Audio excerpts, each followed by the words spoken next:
Today, Brent Godau and I are here to talk to you about the BME 401C Biomedical Engineering course that was presented by StarFish Medical in the spring semester at the University of Victoria for the Biomedical Engineering course. We're going to do this in a TED Talk format where Brent poses some questions to me and I pose some questions to him. And we talk back and forth as our experience in the course as both an instructor and someone who observed the course. Hi, I'm Brent. Thank you guys for having me here today. I'm a master's student at the University of Victoria, and as an experienced student, when I heard about this course, I thought it was a great idea. You know, we go through our education and we're always looking for more experiences to get sort of practical knowledge and sort of learn about a pragmatic approach. And so when I heard that industry was going to come and talk to us about how they do things in their work, I thought that was a great idea. And so I signed up for the course right away, and one thing that I was wondering is sort of who came up with this idea? Yeah, that's a great question, Brent. So the idea came out of a collaboration. One of the themes with StarFish is collaborative work as an engineering consultancy. We're designing things for hire for folks, and so a lot of that process is collaborative. Being here on the island for 20 years, we collaborated quite heavily with the University of Victoria over the years, and with the Biomedical Engineering group. We worked quite heavily with the BME group, both in terms of working in the lab space, collaborating on some projects, and also bringing in co-op students into our programs. And so when we were, as part of our normal exchange, we were working with the BME program, which is quite new actually. It started in 2012 and just was accredited in 2016. And so as a new program, they get lots of input from the students, and the dean at that time, Dr. Nick got a lot of feedback saying, boy, wouldn't it be great if we had real industry people speaking to the lecturers, to the students. And boy, wouldn't it be great if we have a whole course just on industrial folks coming in and giving a talk. And that was really the idea behind the course. And of course, as wanting to continue that relationship and collaborate, we jumped on that opportunity and ended up rolling out the program. So Brent, from your perspective, so that's why we did the course. What drove you to take the course? So, as I mentioned, the fact that it's all industry professionals coming and presenting was really the most appealing factor about the course. The fact that we can ask these people questions, converse with them a little bit, was really interesting because we don't necessarily get that opportunity in our education unless we go out and seek it ourselves. And so that was the driving factor for me to take the course and just to sort of exemplify how appealing this is to a student. I had finished all of my course credits in my degree and hadn't planned on taking any more courses. I was just going to devote myself to my research. And I heard that this course was being offered, and so I thought, okay, well, I guess I can do another course. I might as well just audit it and spend a few hours a week, but it was definitely worth it. And so one thing that I was wondering is, we have all these different instructors come and give us a presentation. Was that challenging to organize and have so many people come and present? Yeah, that's a good question. So yes, it was challenging. We had first of all, we had 24 lecture spots to fill, and so that was challenge number one. And the course had a focus on human factors and industrial design. So in StarFish, we do have our own industrial design and human factors group, but there's roughly 8 individuals in that group, and so 24 minus 8, so there's still some room there for some lectures. So filling those spots was interesting, and so we went out to other members of our team, and we had some folks from our stem cell and regenerative medicine program come and give a talk. I gave a talk on infectious disease point of care diagnostics. And we also were able to bring in Vancouver Island Health Authority to come and give a talk about some design fails that they had seen. They buy equipment for all of Vancouver Island, and so using that as an example of human factors. We also had Stryker Medical come in. And so that's how I filled the spots. And then, getting that in terms of a course syllabus, having a question around tying all of that together in a theme and having them interact, having all those different individual ideas interact was a bit of a challenge, but we went with the approach that, hey, look, we're just talking about medical device development in general, and how we do the human factors and how that overlays whether you're a designer from the ground level, being in the human factors and engineering department, or if you're designing an infectious disease point of care diagnostic, what you need to consider there, or if you're at the purchasing end, like the Vancouver Island Health Authority folks, where what they look for. And then so it's interesting having this conversation as a student of the course and seeing that. Did you see any issues with that? Was there discontinuity or overlap? For sure, yeah. I think that if there was one weakness of the course, it would be a little bit of overlap, right? You have all of these people coming to talk, and they all work in the same company, and if not the same company, within the same industry, and they follow the same regulations and standards. And so there's bound to be a little bit of overlap. If somebody comes in and they have the same introductory slides and they don't necessarily know what someone else has presented in the last presentation, then they might tell you the same spiel about StarFish Medical, or they might tell you the same thing about the regulatory standards that they work with, or have a similar definition of human factors and how it relates to their work. So there was a little bit of overlap, but I think for a new course and as upper level students, we kind of expect that there's going to be a few wrinkles, but overall that it wasn't really a big drawback, and yeah, so I thought that was totally fine, but to be expected. But in that same vein, so for you teaching the course, was there anything that was unexpected for you as an outcome from the course? It was one of the unexpected outcomes was what I got out of the course, and so every day I go to work and I do my thing and I interact with clients and design our infectious disease diagnostics, and often don't think about how what I do translates into needing human factors. We have a whole department. I rely heavily on them to support my work. But in terms of presenting it to the student population and talking about my specific role in the development of that device, and then having that context of human factors over top of it, having to formally present that, like it's kind of intuitive when you're working it all the time, but then to have to turn that around and present that back to students, I thought was very valuable, and that's helped out quite a bit actually in my day-to-day work, where I'm trying to translate that information back out to the clients. And so for me, that was a real positive, unexpected outcome. And so I'll turn the question around to you. Was there any unexpected outcomes for you as a student taking the course?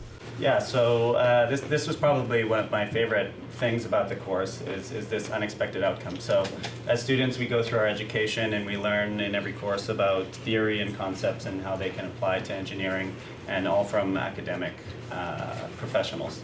But having this course being taught from industry, we have so many people coming in from a different department, and they tell us a little bit about their jobs when they come and present, and then they present about their work.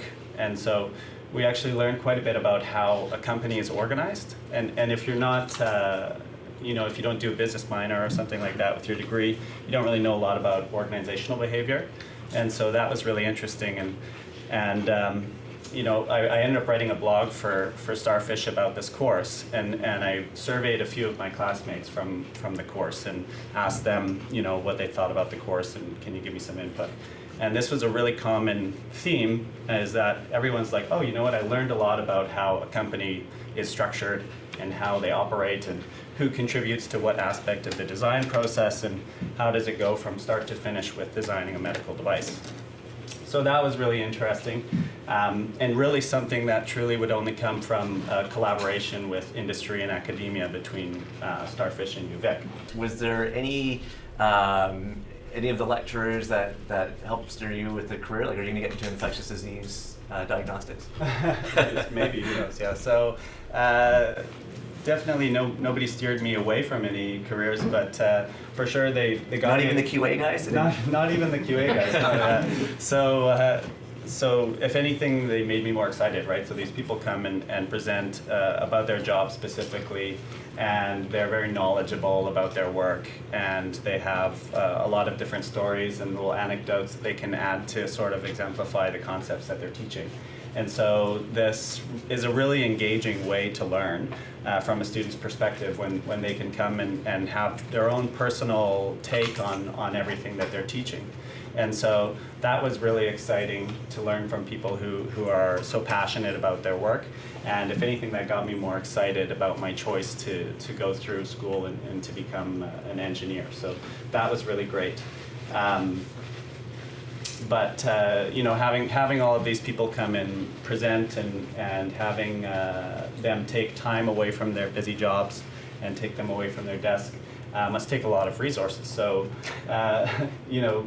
what's the benefit for StarFish to come and teach a course? The benefit for us is like I said, really several-fold, right? The low-hanging fruit, of course, is we're getting out to the community and sharing our story and doing that. The other most important thing, of course, is the reinvestment back.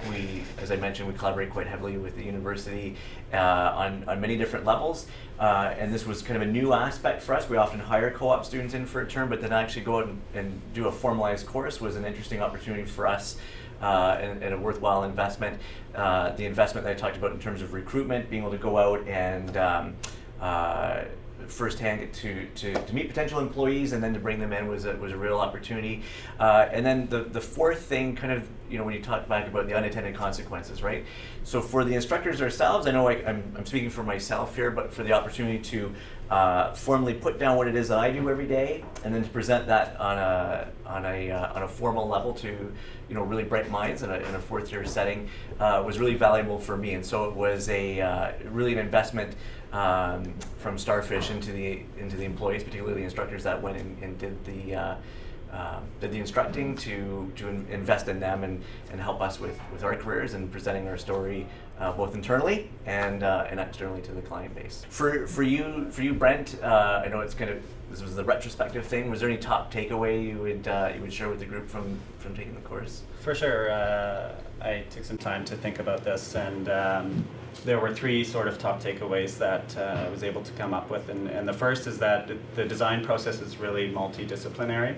So we go through our courses at UVic, and we'll go through a course, say, like a CAD course, computer-aided design. And at the end of it, we have to do a project from start to finish where we just work on the entire process ourselves.